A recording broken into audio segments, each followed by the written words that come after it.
आपल्याला ना की थोडीशी गल्लत होते बरं का। मी मराठी भाषा दिन, मराठी राजभाषा दिन, मराठी मातृभाषा दिन, त्याचबरोबर मराठी भाषा गौरव दिन, मायबोली दिन असे नक्की एकाच भाषेचे वेगवेगळ्या प्रकारचे दिन आपण नक्की साजरे करतो।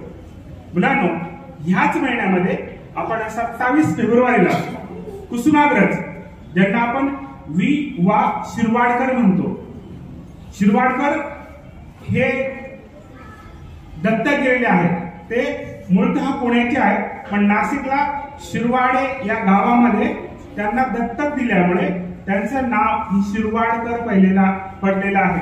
आणि कुसुमाग्रज, ज्याला अग्रज म्हणजे मोठी, कुसुम ही त्यांची बहीण होती आणि मोठी बहीण आहे, म्हणून त्यांनी कविता लिखाणाकरता त्यांनी नाव कुसुमाग्रज हे केले। आणि इतर साहित्य त्यांनी विवा शिरवाडकर या नावाने लिहिलं आहे।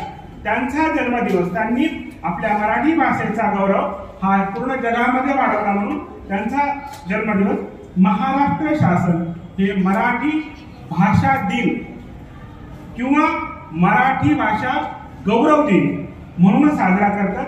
ती तारीख आहे 27 फेब्रुवारी।